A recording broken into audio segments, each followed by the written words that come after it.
Welcome friends. इस video में fundamental right मूल अधिकार से संबंधित इंपॉर्टेंट क्वेश्चन को डिस्कस करेंगे जो आपके आगे आने वाले सभी एग्जाम के लिए वेरी इंपॉर्टेंट होंगे। ये वीडियो नंबर आपकी 15 है, ठीक है। इसका पहले 14 वीडियो अपलोड हो चुका है। जो नहीं देखे जाकर देख लीजिएगा, प्ले लिस्ट में सारे वीडियो मिल जाएंगे। और जो मूल अधिकार है आर्टिकल 12 से 35 तक है, ठीक है। तो आइए देखते हैं पहला क्वेश्चन। इसमें टोटल आपके 50 प्रश्न है, ठीक है। जो मूल अधिकार वाला प्रश्न है ये 2 पार्ट में आएगा, क्योंकि इसमें करीब 130 प्रश्न के आसपास है। तो इसलिए एक बार 50 और बाकी एक बार 80 के आसपास प्रश्न आएंगे। तो आप लोग दोनों वीडियो को जरूर देखिएगा। ये पहला वीडियो है फंडामेंटल राइट का। तो पहला क्वेश्चन है कि निम्नलिखित में से कौन एक सही है। तो देख लीजिए चारों ऑप्शन पढ़ के। भारतीय संविधान में मूल अधिकारों को शामिल करने के लिए नेहरू रिपोर्ट ने समर्थन किया था, तो सही बात है। भारतीय संविधान में जो है मूल अधिकारों को शामिल करने के लिए नेहरू रिपोर्ट ने समर्थन किया था 1928 में। तो पहला सही है, ठीक है। दूसरा है कि भारत सरकार अधिनियम 1935 ने मूल अधिकारों को प्रश्रय दिया, तो प्रश्रय नहीं दिया था। तो आपको याद रखना है कि भारत सरकार अधिनियम 1935 में आया था। अगस्त प्रस्ताव 1940 ने मूल अधिकार शामिल किए थे, तो नहीं किए थे, ठीक है। तो आपको याद रखना है अगस्त प्रस्ताव कब आया था, 1940 में आया था। और क्रिप्स मिशन कब आया था, 1942 में। और क्रिप्स मिशन ने मूल अधिकारों को प्रश्रय दिया था, तो ये भी नहीं दिया था। तो ए इसका राइट आंसर हो जाएगा, ठीक है। ए इसका राइट आंसर हो जाएगा। नेक्स्ट है कि मौलिक अधिकार क्या है। बाद योग है, अबाध योग है, लचीले हैं, कठोर है। तो आपको ध्यान रखना है कि बाद योग है, तो ए इसका राइट आंसर हो जाएगा। मौलिक अधिकार आपको किसके विरुद्ध मिलता है, तो मौलिक अधिकार सरकार के विरोध में मिलता है, ठीक है। सरकार के खिलाफ मिलता है मौलिक अधिकार। तो अगर मौलिक अधिकार सरकार आपका सीमित करती है तो आप सुप्रीम कोर्ट और हाई कोर्ट जा सकते हैं। जबकि आबाद योग जो डीपीएसपी है, डीपीएसपी का अगर सरकार आपका उल्लंघन करती है तो आप कोर्ट में नहीं जा सकते हैं, ठीक है। आप कोर्ट में नहीं जा सकते हैं, ठीक है। आप यहाँ पर पढ़ लीजिए, भारतीय संविधान में सामाजिक आर्थिक एजेंडे को साकारित करने के लिए बाद योग और आबाद योग दोनों तरह की व्यवस्थाएं समाहित है, जिसमें मौलिक अधिकार बाद योग है और नीति निर्देशक डीपीएसपी आबाद योग है, ठीक है। नेक्स्ट क्वेश्चन है, मूल अधिकारों को मूल अधिकार कहा जाता है क्योंकि जो अधिकारों है उसे मूल अधिकार कहा जाता है क्योंकि यह संविधान में उल्लेखित है। तो सही बात है, संविधान में लिखा गया है। यह प्रजातांत्रिक होता है, तो ये गलत है। ये लोक कल्याणकारी होता है, तो लोक कल्याणकारी डीपीएसपी होता है, ठीक है। डीपीएसपी होता है, ठीक है। उसके बाद एक व्यक्तित्व विकास के लिए आवश्यक होता है, तो सही बात है, मूल अधिकार जो है व्यक्तित्व विकास के लिए आवश्यक होता है। संसद इसके विरुद्ध कानून नहीं बना सकती है, सही बात है, संसद इसके विरुद्ध कानून नहीं बना सकती। संसद जो है कानून बना के हमारे फंडामेंटल राइट को सीमित नहीं कर सकती है। तो सही कौन कौन हो जाएगा, 1, 4 और 5। तो देख लीजिए,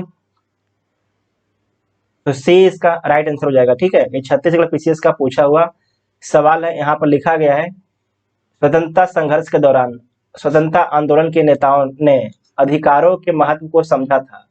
स्वतंत्रता के बाद संविधान निर्माण के दौरान संविधान में अधिकारों का समावेश करने हुए उन्हें सुरक्षित करने के उद्देश्य से संविधान में उनके अधिकारों को सूचीबद्ध किया गया, जिन्हें सुरक्षा देनी थी, और उन्हें मौलिक अधिकारों की संज्ञा दी गई। यह अधिकार अत्यधिक महत्वपूर्ण है और इसलिए उन्हें संविधान में सूचीबद्ध किया गया है। व्यक्तित्व विकास के लिए ये इतने आवश्यक हैं कि संविधान स्वयं यह सुनिश्चित करता है कि सरकार भी उसका उल्लंघन ना कर सके, ठीक है। संविधान में मूल अधिकारों का उल्लंघन, यहाँ पर देखिए, संविधान में मूल अधिकारों का उल्लेख अधिकारों के महत्व को दर्शाता है।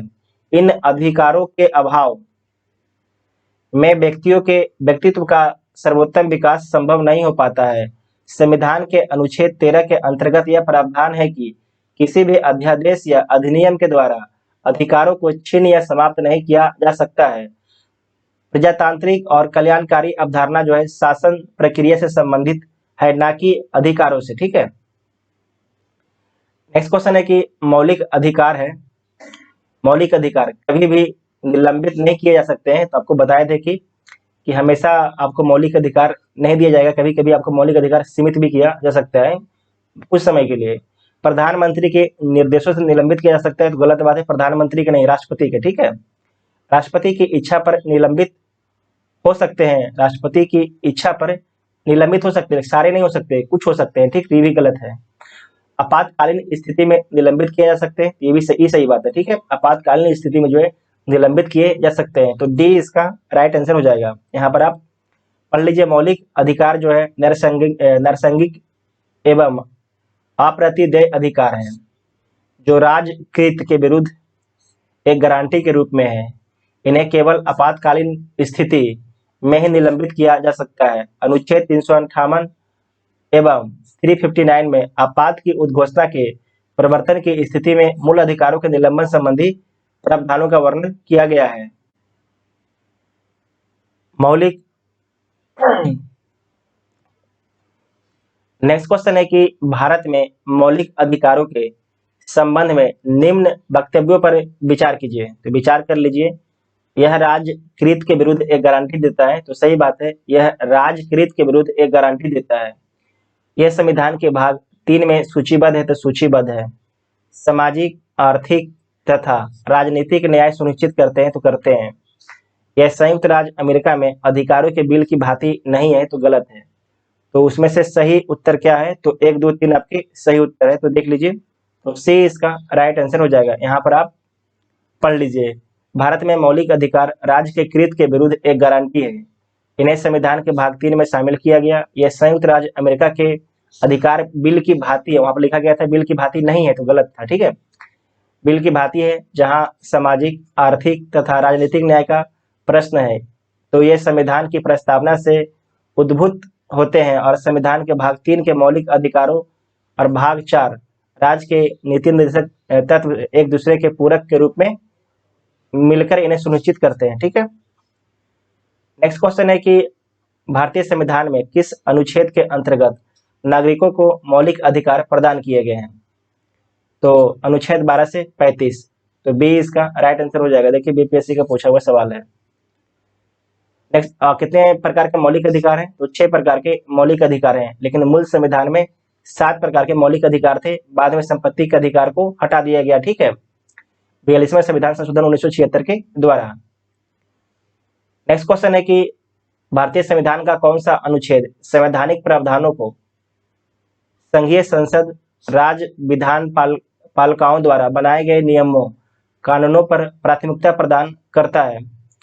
तो कौन करता है? अनुच्छेद 13। ठीक है, अनुच्छेद 13, इसे पढ़ लीजिए।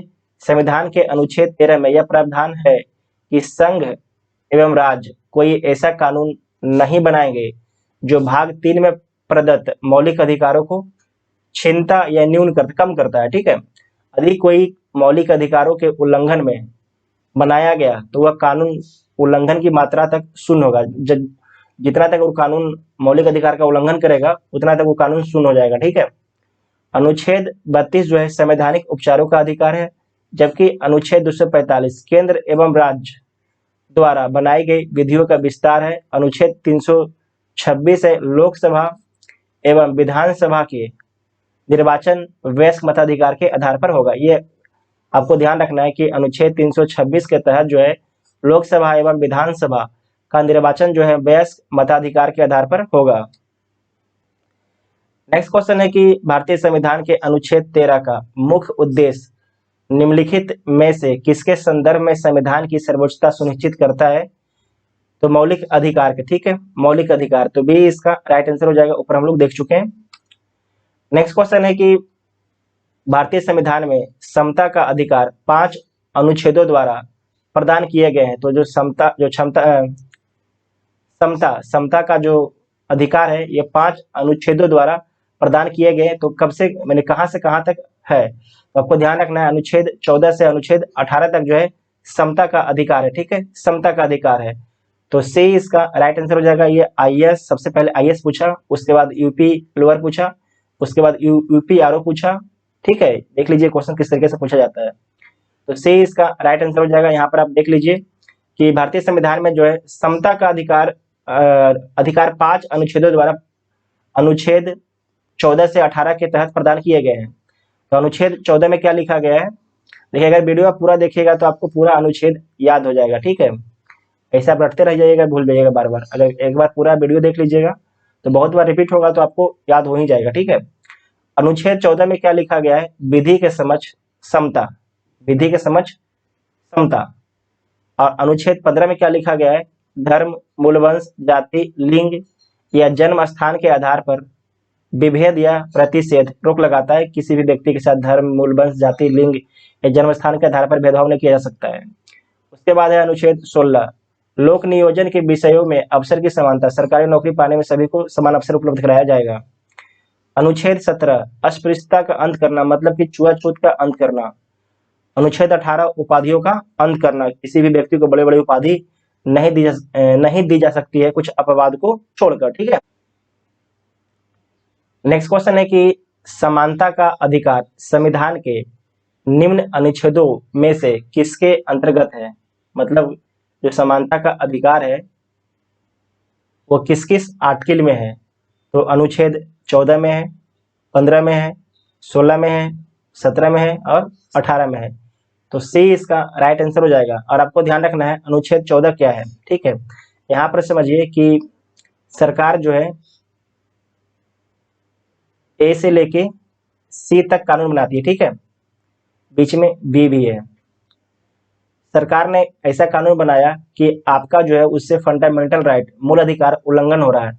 अब मूल अधिकार कितना उल्लंघन हो रहा है, ए से बी तक, इतना आपके फंडामेंटल राइट उल्लंघन हो रहा है।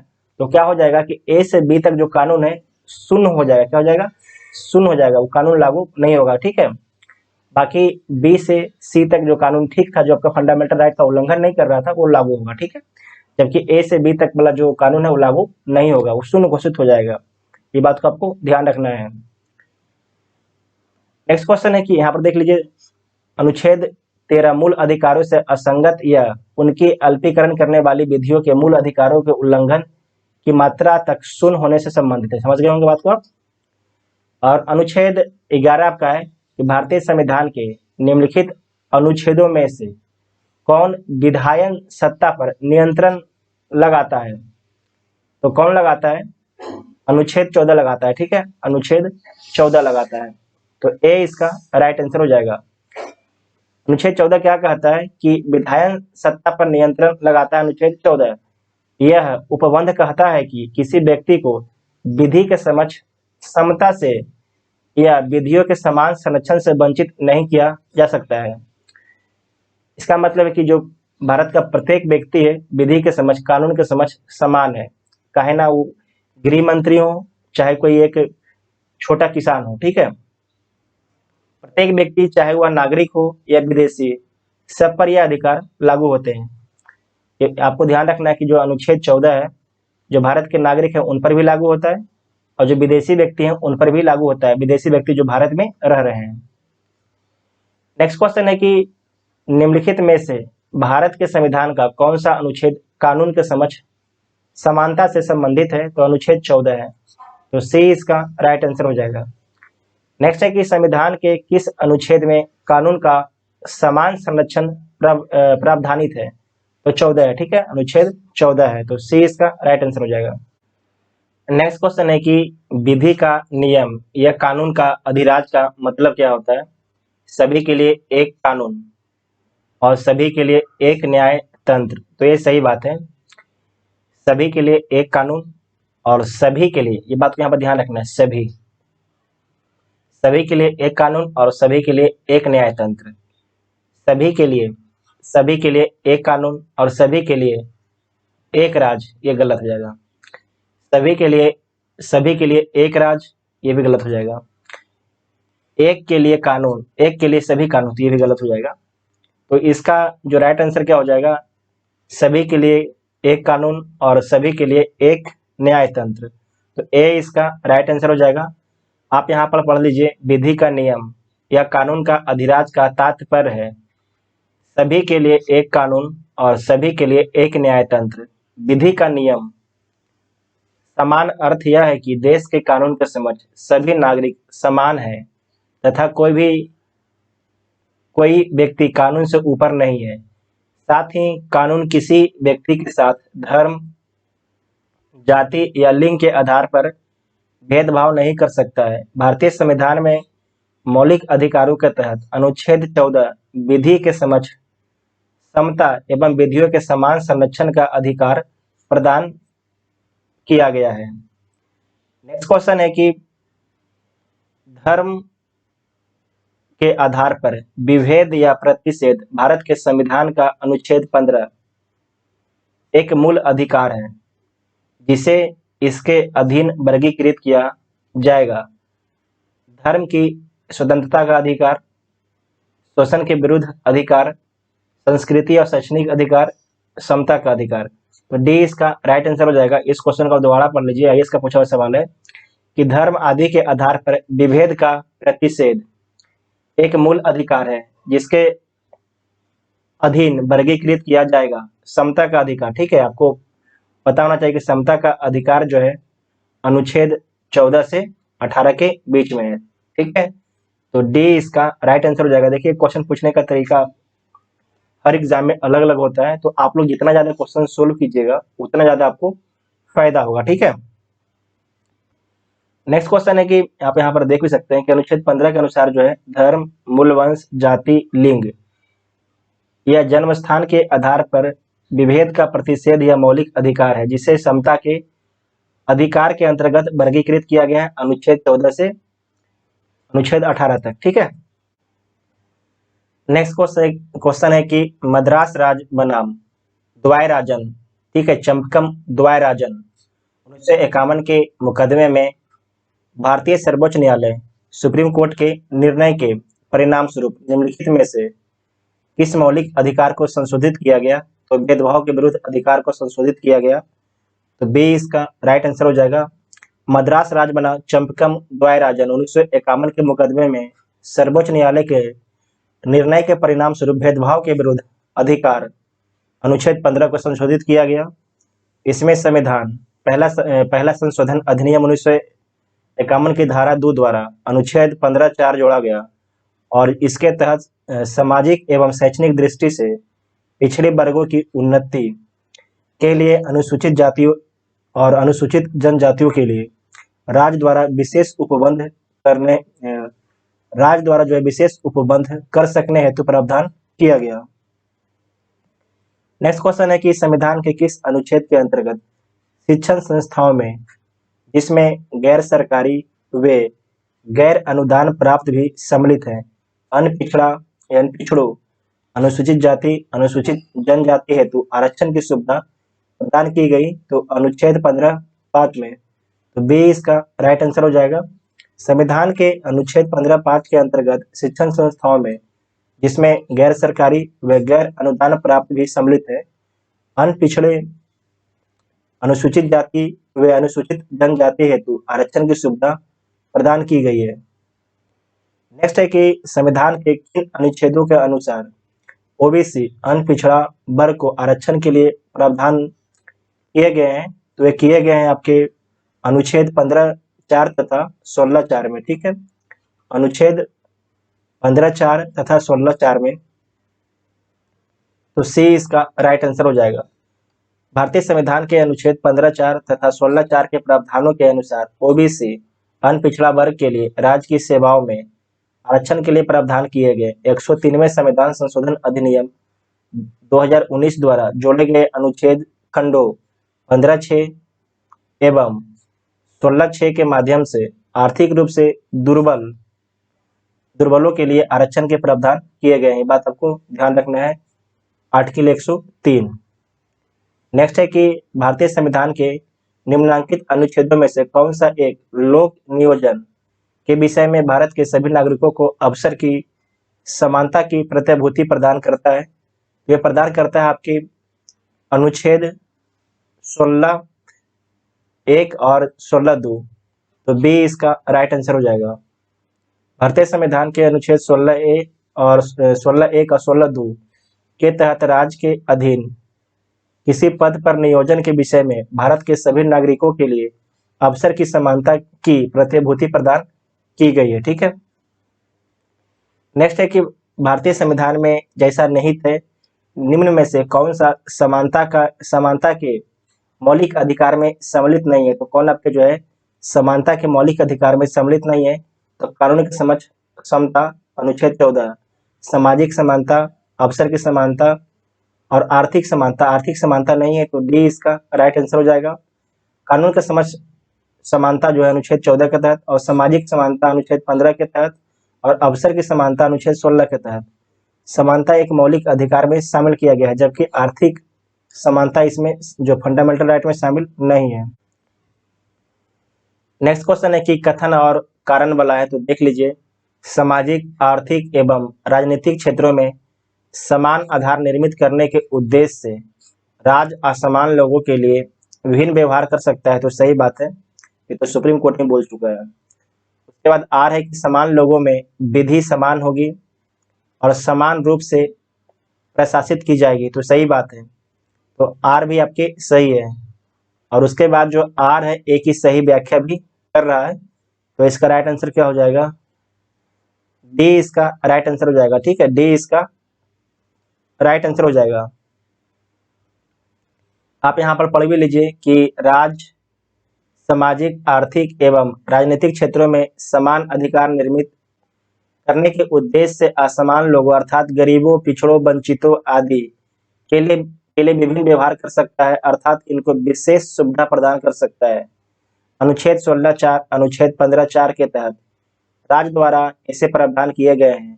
हालांकि समान स्तर के लोगों के लिए विधि समान होगी और समान रूप से प्रशासित की जाएगी।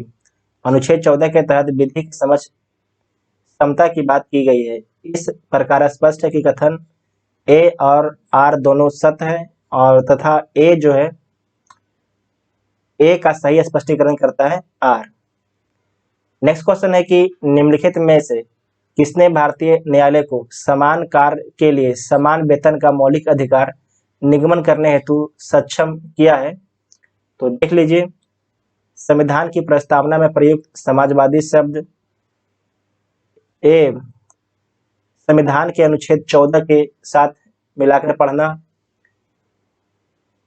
उसके बाद है कि आपके ए को संविधान के अनुच्छेद 16 के साथ मिलाकर पढ़ना, तो सारे आपके सही हैं, तो डी इसका राइट आंसर हो जाएगा। ठीक है, डी इसका आप यहाँ पर देख लीजिए। सर्वोच्च न्यायालय ने रणधीर सिंह बनाम भारत संघवाद 1982 में यह अभिनिर्धारित किया कि अनुच्छेद 14 एवं 16 को संविधान की प्रस्तावना और अनुच्छेद 39D के प्रकाश में अर्थ विनियमित करते हुए समान कार्य के लिए समान वेतन का सिद्धांत इन अनुच्छेदों से निष्कर्षणीय है, तथा इसके संगत वर्गीकरण अर्थात असंगत वर्गीकरण पर आधारित असमान वेतनमानों के मामलों में उचित ढंग से लागू किया जा सकता है।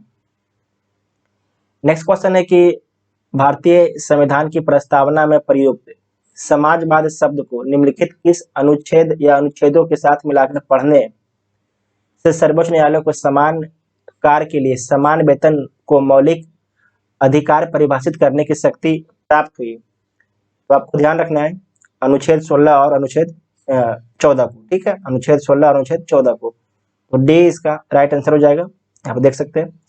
नेक्स्ट है कि संविधान के किस प्रावधान द्वारा अस्पृश्यता का उन्मूलन किया गया है, मतलब छुआछूत को समाप्त किया गया है? तो अनुच्छेद 17 के तहत, तो सी इसका राइट आंसर हो जाएगा।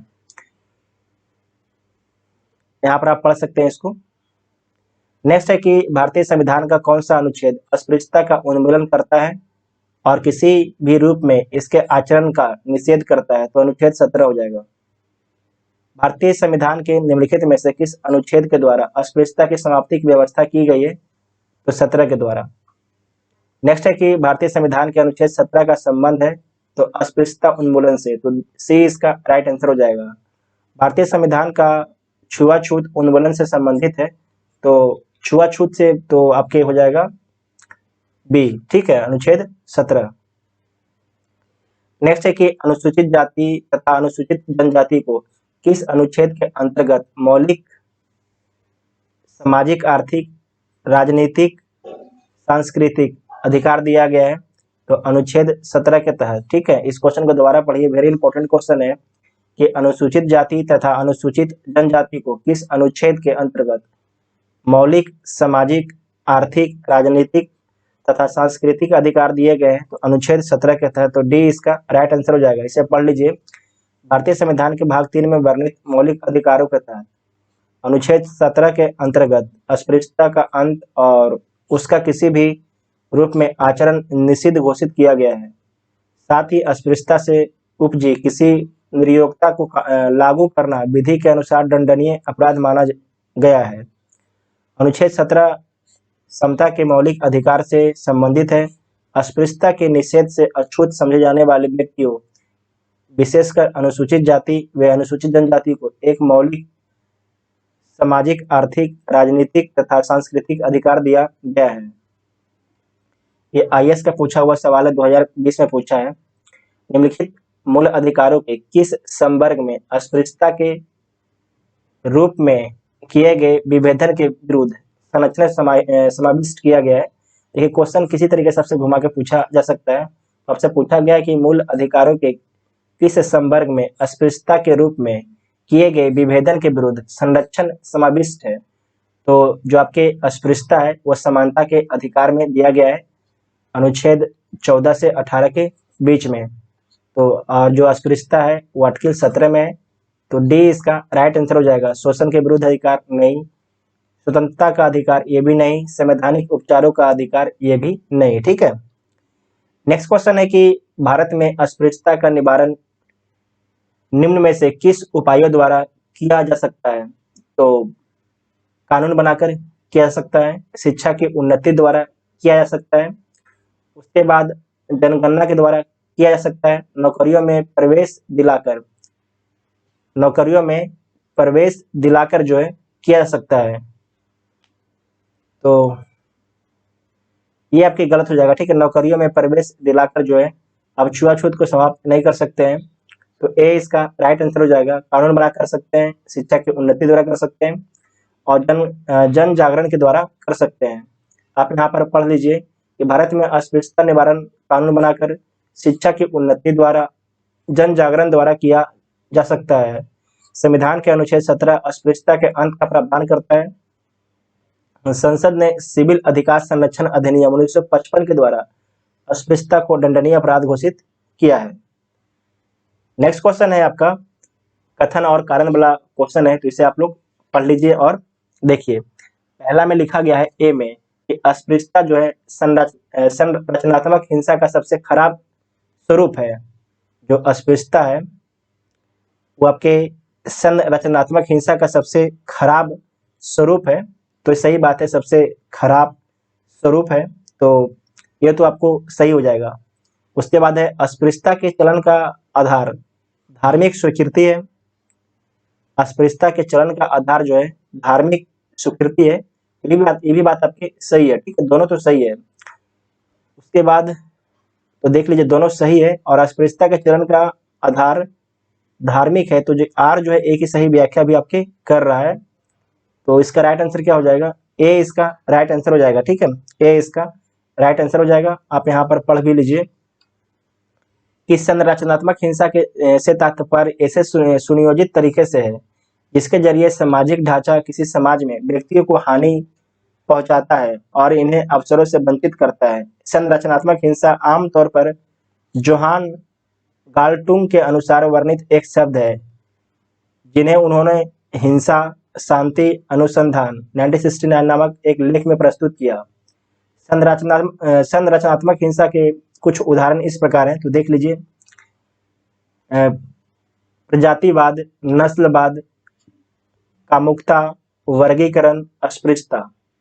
अस्पृश्यता जिसे आम बोलचाल में छुआछूत भी कहा जाता है, जाति व्यवस्था का एक अत्यंत घृणित पहलू है जो धार्मिक एवं कर्मकांडीय दृष्टि से शुद्धता एवं अशुद्धता के पैमाने पर सबसे नीचे माने जाने वाली जातियों के सदस्यों के विरुद्ध कठोर सामाजिक दंडों का विधान करता है और अस्पृश्यता को इसी कारण धार्मिक स्वीकृति भी प्राप्ति हो जाती है। ठीक है, अब यहाँ पर देख सकते हैं।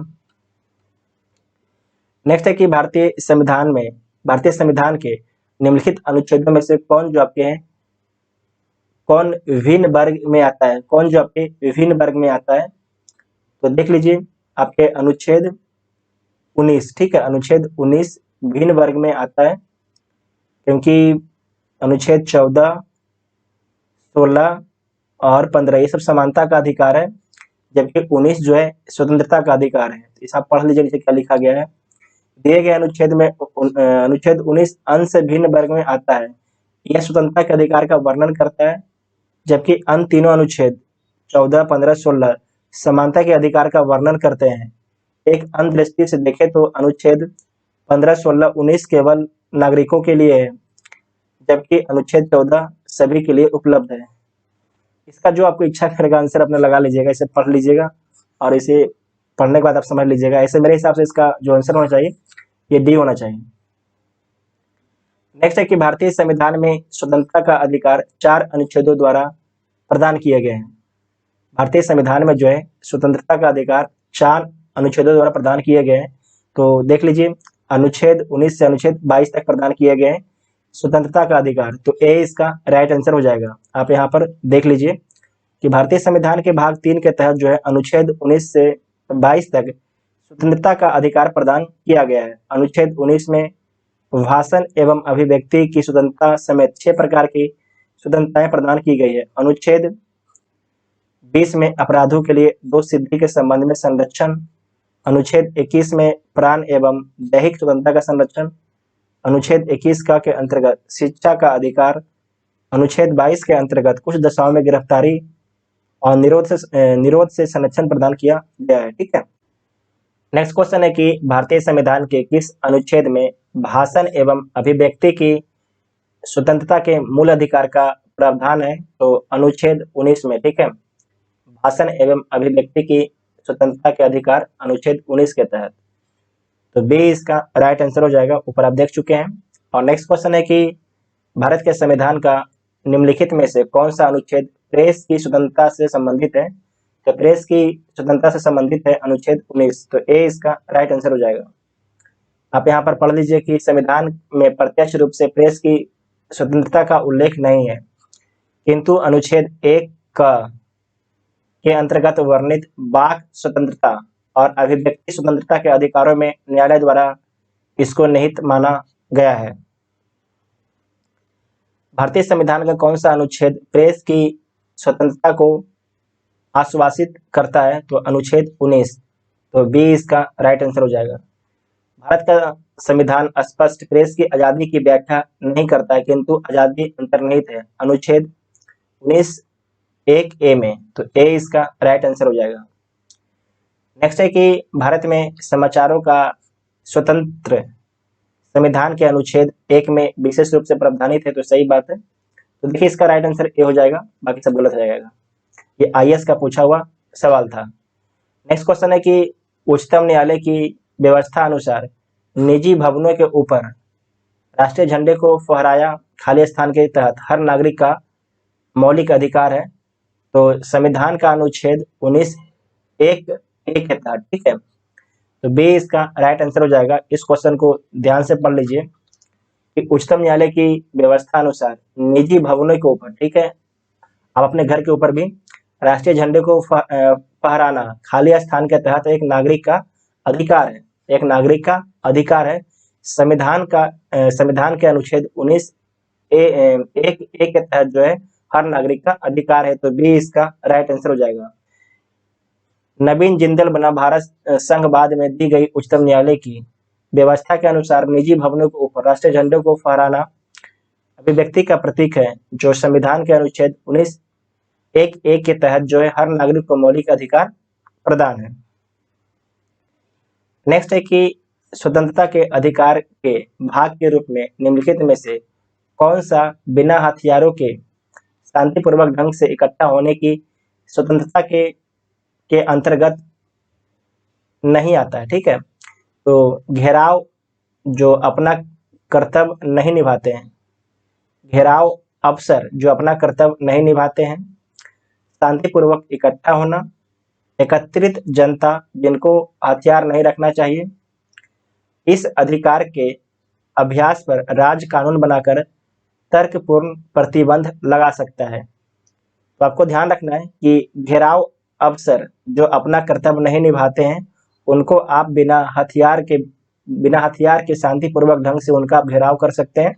तो ए इसका राइट आंसर हो जाएगा। ठीक है, ए इसका राइट आंसर हो जाएगा। तो आप यहाँ पर पढ़ लीजिए कि अनुच्छेद 19(1) ख में शांतिपूर्वक और निरायुध मतलब हथियार रहित सम्मेलन की स्वतंत्रता का अधिकार उल्लेख है। साथ ही अनुच्छेद 19(3) में शांतिपूर्ण एवं निरायुध सम्मेलन की स्वतंत्रता के अधिकार के प्रयोग पर भारत की प्रभुता और अखंडता या लोक व्यवस्था के हित में युक्तियुक्त निर्बंधन अधिरोपित करने वाली निधि बनाने की राज्य की शक्ति दी गई है।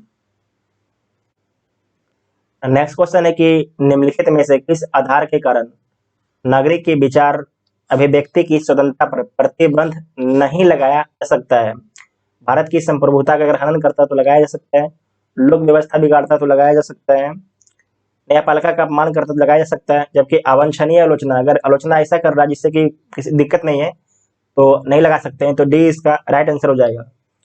भारत के संविधान के अनुच्छेद 2 के तहत 19(2) के तहत जो है नागरिकों की विचार अभिव्यक्ति की स्वतंत्रता पर भारत की संप्रभुता एवं अखंडता, राज्य की सुरक्षा, विदेश राज्यों से मित्रतापूर्ण संबंध, लोक व्यवस्था, शिष्टाचार या सदाचार के हितों में अथवा अदालत की अवमानना, मानहानि या किसी अपराध के उद्दीपन के आधार पर युक्तियुक्त प्रतिबंध लगाया जा सकता है। ठीक है, रीजनेबल रिस्ट्रिक्शन लगाया जा सकता है।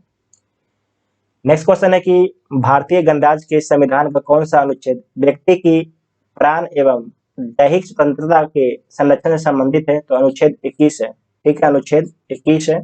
तो बी इसका राइट आंसर हो जाएगा। यहाँ पर पढ़ लीजिए, भारतीय गणराज्य के संविधान का अनुच्छेद 21 व्यक्ति की प्राण एवं दैहिक स्वतंत्रता के संरक्षण से संबंधित है। इस अनुच्छेद के अनुसार किसी व्यक्ति को उसके प्राण एवं दैहिक स्वतंत्रता से विधि द्वारा स्थापित प्रक्रिया के अनुसार वंचित किया जाएगा, अन्यथा नहीं। अनुच्छेद 19 वाक स्वतंत्रता आदि विषय कुछ अधिकारों का संरक्षण। अनुच्छेद 20 अपराधों के लिए दोष सिद्धि के संबंध में संरक्षण। अनुच्छेद 22 कुछ दशाओं में गिरफ्तारी और निरोध से संरक्षण से संबंधित है। ठीक है, अनुच्छेद भारतीय संविधान के किस अनुच्छेद में विधि की सम्यक प्रक्रिया सिद्धांत को शामिल किया गया है? तो आर्टिकल 21। तो सी इसका राइट आंसर हो जाएगा। अनुच्छेद 21 में प्रयुक्त विधि द्वारा स्थापित प्रक्रिया पदावली को उसी अर्थ में प्रयुक्त किया गया है जिस अर्थ में अमेरिकन संविधान में सम्यक विधि प्रक्रिया शब्दावली का प्रयोग किया गया है। तो सी इसका राइट आंसर हो जाएगा। और नेक्स्ट क्वेश्चन है कि भारतीय संविधान का कौन सा अनुच्छेद व्यक्ति के विदेश यात्रा अधिकार को संरक्षण प्रदान करता है? तो अनुच्छेद 21 प्रदान करता है। तो सी इसका राइट आंसर हो जाएगा। ये आपके जो केस है सतवंत सी बनाम असिस्टेंट पासपोर्ट ऑफिसर नई दिल्ली 1967 तथा मेनका गांधी बनाम भारत संघ ये 1978 का केस है के मामलों में यह अभी निर्धारित किया गया कि अनुच्छेद 21 में प्रयुक्त दैहिक स्वतंत्रता शब्दावली में संचरण का अर्थात इच्छानुसार कभी भी तथा कहीं भी जाने का अधिकार आता है, जिसमें विदेश भ्रमण भी शामिल है। ठीक है, जिसमें विदेश भ्रमण भी शामिल है। तो केस आपको ध्यान रखना है मेनका गांधी बनाम भारत संघ। ठीक है, नेक्स्ट क्वेश्चन है कि निम्नांकित में से किन्हें सर्वोच्च न्यायालय ने मौलिक अधिकार के रूप में मान्यता दी है? तो जो सर्वोच्च न्यायालय जो है किसे मौलिक अधिकार माना है? तो देख लीजिए, जो सर्वोच्च न्यायालय है किसे मौलिक अधिकार माना है? आवास का अधिकार, ये फंडामेंटल राइट है। ठीक है, हर इंसान को घर होना चाहिए। विदेश यात्रा का अधिकार, ये भी फंडामेंटल राइट है। समान कार्य के लिए समान वेतन मिलना चाहिए, ये नहीं कि कोई एक आदमी अगर सेम पोस्ट पर है तो उसको ज़्यादा सैलरी मिले और दूसरे व्यक्ति को कम सैलरी मिले, ऐसा नहीं होना चाहिए। ठीक है, ऐसा नहीं होना चाहिए। तो तीनों आपके जो मौलिक अधिकार के रूप में है, तो इसका राइट आंसर क्या हो जाएगा? डी इसका राइट आंसर हो जाएगा। आप यहाँ पर इसे पढ़ भी सकते हैं। ठीक है, अनुच्छेद 21 के अंतर्गत मूल अधिकार है समान कार्य के लिए समान वेतन। यद्यपि संविधान के अनुच्छेद 39 घ के तहत राज्य डीपीएसपी तत्वों का भाग है, तथापि रणधीर सिंह बनाम भारत संघ 1982 बाद में सर्वोच्च न्यायालय ने निर्धारित किया कि संविधान की प्रस्तावना और अनुच्छेद 39 घ के आलोक में अनुच्छेद 14 एवं 16 को पढ़ने से समान कार्य के लिए समान वेतन का सिद्धांत प्राप्त होता है। उत्तर प्रदेश लोक सेवा आयोग ने अपनी प्रारंभिक परीक्षा में पूछे गए प्रश्न में समान कार्य के लिए समान वेतन को उपयुक्त उपबंधों के तहत सर्वोच्च न्यायालय द्वारा परिभाषित या निगमित मौलिक अधिकार माना है। ठीक है, तो उत्तर प्रदेश का जो एग्जाम दीजिएगा तो आपको फंडामेंटल राइट मारना है इस क्वेश्चन का। नेक्स्ट है कि निम्नलिखित अधिकारों में से कौन सा अधिकार अनुच्छेद 19(1) डी को अनुच्छेद 21 से मिलाकर पढ़ने पर प्राप्त होता है। तो ये आपके प्राप्त होता है एकांकता का अधिकार। तो सी इसका राइट आंसर हो जाएगा। ठीक है, सी इसका राइट आंसर हो जाएगा। यहाँ पर इसे देख लीजिए, इन चारों में से किसी भी अधिकार का उल्लेख अलग से अथवा स्पष्टता मूल अधिकारों में से नहीं हुआ है, किंतु उच्चतम न्यायालय ने अपने सृजनात्मक निर्वचन द्वारा इन चारों अधिकारों को मूल अधिकारों में अंतर्निहित माना है।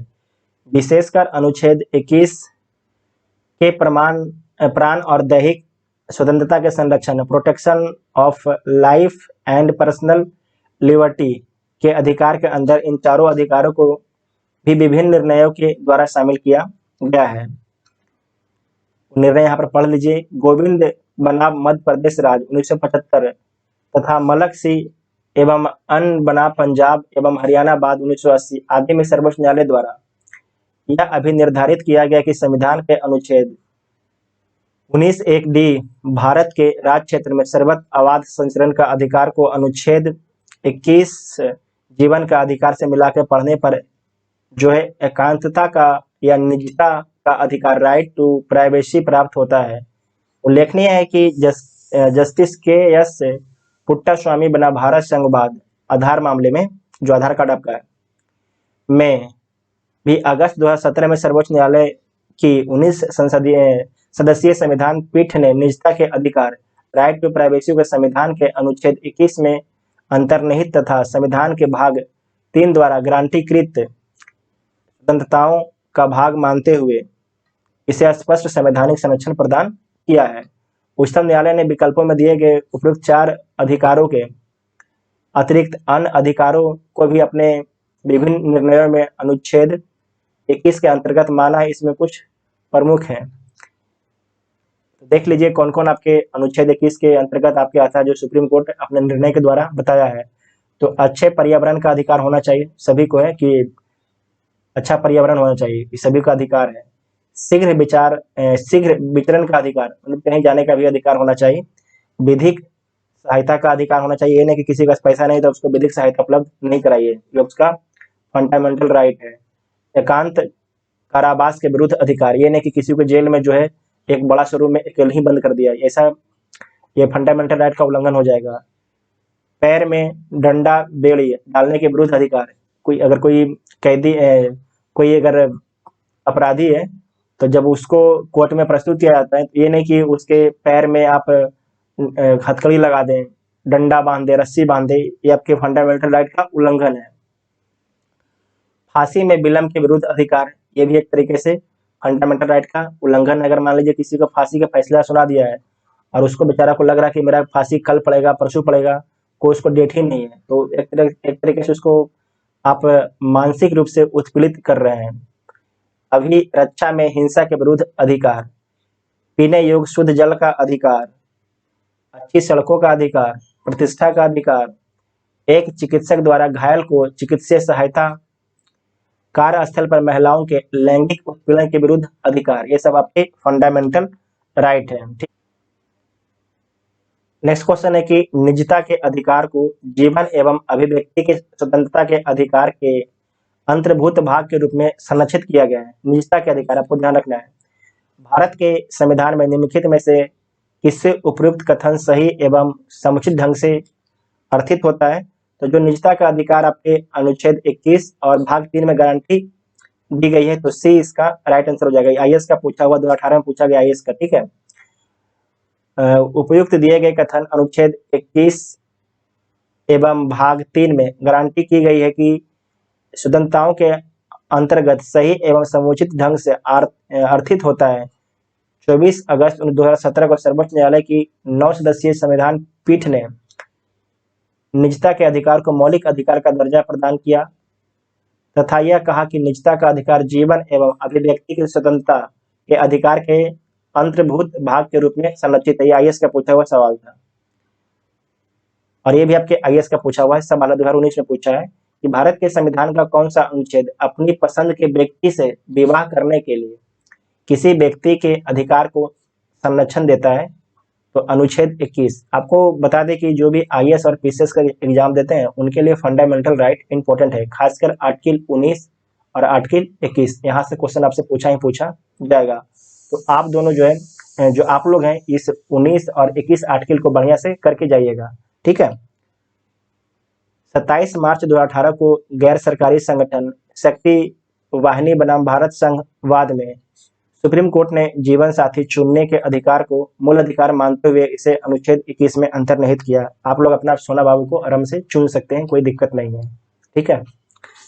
लेकिन जो हरियाणा में रहते हैं भाई, थोड़ा उनके लिए दिक्कत है, क्योंकि जो वहाँ की खाप पंचायत है वो एक तरीके से इलीगल तरीके से अपना डिसीजन सुनाती है। तो जो हरियाणा वाले हैं थोड़ा सतर्क हो जाइएगा, बाकी सबके लिए चलेगा, कोई दिक्कत नहीं है। 50 और लास्ट क्वेश्चन है कि निम्नलिखित में से कौन संविधान के अनुच्छेद 21 के दायरे में नहीं आता है? तो देख लीजिए कौन आपके नहीं आता है। एक चिकित्सक द्वारा घायल को चिकित्सीय सहायता ये आता है, ठीक है, अभी पढ़े हम लोग। कार्यस्थल पर महिलाओं का लैंगिक उत्पीड़न, तो ये भी आता है। पानी की गुणवत्ता को दूषित करना, पानी की जो गुणवत्ता है अगर ये दूषित हो जाएगा तो ये भी आपके फंडामेंटल राइट है। दूषित पानी नहीं चाहिए, हमें क्या चाहिए? साफ पानी चाहिए।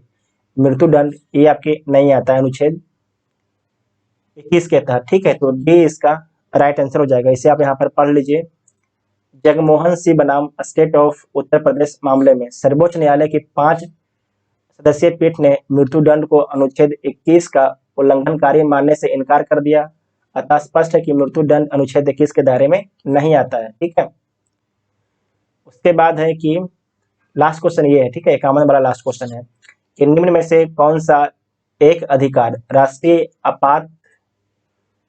आपातकाल तक में भी समाप्त या सीमित नहीं किया जा सकता है? इसे दोबारा पढ़ लीजिए कि निम्नलिखित में से कौन एक अधिकार जो है राष्ट्रीय आपातकाल तक में भी समाप्त या सीमित नहीं किया जा सकता है? तो इसे देख लीजिए।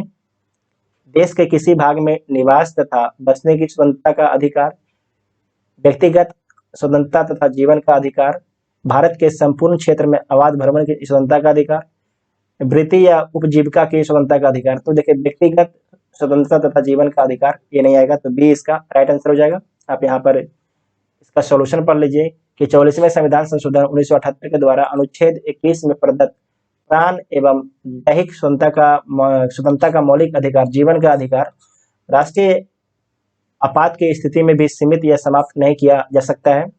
ज्ञातव्य है कि यदि राष्ट्रीय आपातकाल युद्ध या बाह्य आक्रमण के आधार पर घोषित हुआ है तो सभी मूल अधिकार स्थगित किए जा सकते हैं, परंतु अनुच्छेद 21 तथा अनुच्छेद 20 अपराधों के लिए दोष सिद्धि के संबंध में संरक्षण को स्थगित नहीं किया जा सकता है। दूसरी ओर सभी सशस्त्र विद्रोह के कारण आपातकाल घोषित हुआ है, तो अनुच्छेद 21 एवं 20 के साथ अनुच्छेद 19 वाक स्वतंत्रता विषय कुछ अधिकारों का संरक्षण भी जीवित रहता है। अनुच्छेद 358 अनुच्छेद 19 द्वारा दिए गए मूल अधिकारों के निलंबन से संबंधित है, जबकि अनुच्छेद 359 एन मूल अधिकारों के निलंबन अनुच्छेद 20 तथा 21 द्वारा प्रदत्त अधिकारों को छोड़कर से संबंधित है, ठीक है। इस वीडियो में हम लोगों ने फंडामेंटल राइट से संबंधित 51 इंपॉर्टेंट क्वेश्चन को डिस्कस किए। आपको वीडियो कैसा लगा आप लोग कमेंट करके जरूर बताइएगा। Thank you.